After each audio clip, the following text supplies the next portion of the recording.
One lap, one number, and suddenly, an entire garage stopped talking. A driver sat frozen, staring at the scoring pylon as a lap time flashed across it. Crew members went silent. Radios that had been chattering all session went quiet. Stopwatches froze mid-count as engineers checked and rechecked the same number, waiting for it to change. It didn't. Nobody said his name yet, but everyone in the garage already knew something had just changed. This was not a road course, the one place where this driver's name usually belonged at the top of the sheet. This was a flat, unforgiving oval, the one place he was never supposed to be dangerous. For years, that had been the accepted line about him inside the sport. But before the sun had even set on that lap time, the garage was already asking a very different question. That driver was Shane Van Gisbergen, and he had just qualified 5th at New Hampshire Motor Speedway. His lap came in at 29.106 seconds, just 0.052 seconds behind pole sitter Tyler Reddick. Ahead of him sat William Byron and Denny Hamlin.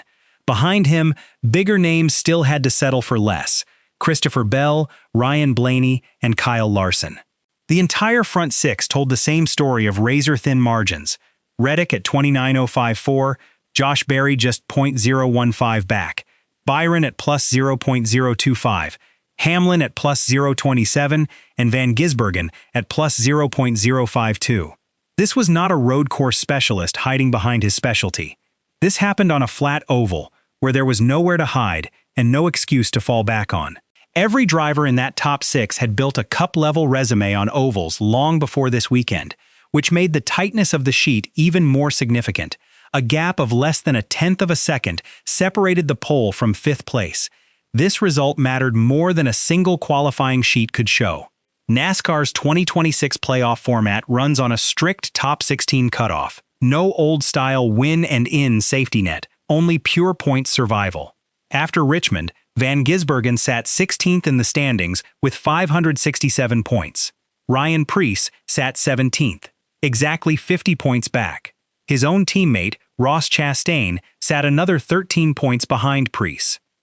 Only New Hampshire and Daytona remained on the schedule before the cutoff, and the walls were closing in fast. History made 5th place feel like more than just a number. 5 of the previous 6 Cup races at Loudon had been won by a driver who started in the top 5, and the Stage 1 winner had taken the last 3 races at New Hampshire. Every one of those historical trends pointed toward the same conclusion. A top 5 start at this track was not a nice detail on a stat sheet, it was close to a golden ticket toward the playoff cutoff itself. If you're new to this channel, this is exactly the kind of storyline we track lap by lap on NASCAR Insider TV, and we're closing in on 1,500 subscribers, so make sure you're subscribed before the next twist, because this one is about to turn. Then, without warning, it nearly all came apart. Reports surfaced of a possible unapproved starter change on the number 97 Chevrolet. 1 minute, this was the fastest oval lap of his Cup career. The next, it could all vanish before he ever turned a wheel in anger.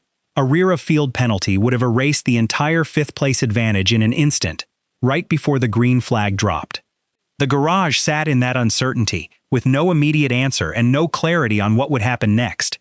Every minute that passed without a ruling felt heavier than the last, because a 5th place lap that had taken an entire session to produce could be wiped away by a single inspection sheet. NASCAR later confirmed that no changes were made to the Trackhouse car, and Van Gisbergen retained his 5th place starting spot. But the story did not end there emotionally. In a sport built on microscopic technical margins, a scare like this leaves a mark even without a penalty attached to it. Whenever a bubble driver suddenly jumps to the front at exactly the right moment, NASCAR's fanbase starts asking harder questions. Was it the car? Was it the setup? Or was it something nobody outside the garage could see? There was no evidence of any wrongdoing. But the suspicion itself became part of the story that weekend. Tyler Reddick's own words added weight to just how tight this qualifying session really was. Reddick said, "I just tried to understand what I didn't like about my car in practice and make sure not to tap into that at all on the lap." Even the driver who claimed the pole felt the margins were razor thin, reinforcing that Van Gisbergen's 5th place run was not a fluke. It was a genuine fight for every 100th of a second. Josh Berry started alongside Reddick on the front row, with Hendrick's William Byron and Joe Gibbs Racing's Denny Hamlin rounding out the top four. A single Trackhouse Racing Chevrolet was sandwiched among some of the biggest organizations in the sport. The contrast inside Trackhouse Racing itself told its own story.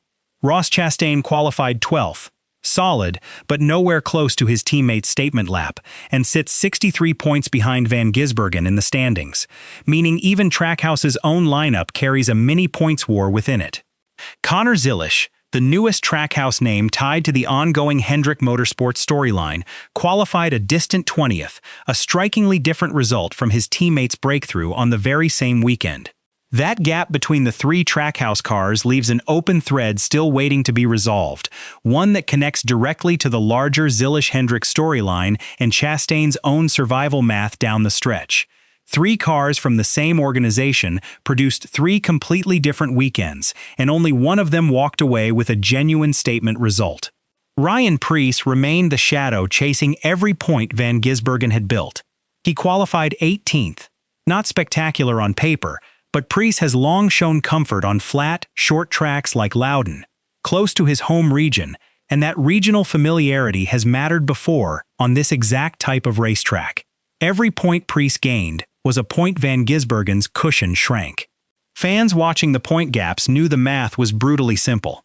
Van Gisbergen didn't need to win. He just needed Preece to not have the day of his life.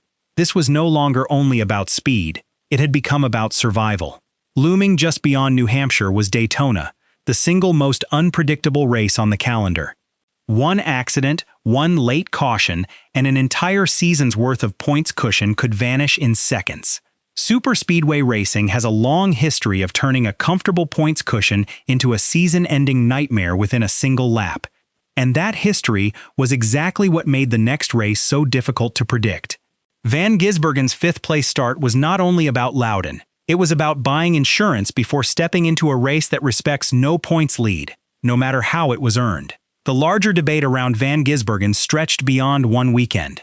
Was he a road course specialist who occasionally caught lightning on ovals, or was this qualifying lap proof of a genuine, sustained breakthrough? His average oval finish had been trending downward across the season, a detail that kept this from being dismissed as a one-off, though the question remained open rather than settled. The fan base split over it. Some saw a driver finally arriving on ovals. Others saw a mirage that would disappear the moment real racing started on Sunday. Both camps pointed to the same qualifying sheet and the same season-long numbers, yet reached completely opposite conclusions about what they actually meant. The garage had its answer for qualifying. But nobody, not Van Gisbergen, not Trackhouse, not Preece, knew what Sunday was about to do to all of it. Could Van Gisbergen actually convert a stunning oval qualifying lap into stage points that mattered? Could he survive Daytona with his cushion intact? Or was Saturday's scare a warning sign of something bigger still coming? None of those questions had answers yet. If you enjoy real NASCAR breakdowns like this, you'll like what's coming next. Drop a comment with your take on whether Van Gisbergen can hold his spot through Daytona, and share this with another NASCAR fan who needs to see how close this points battle really is.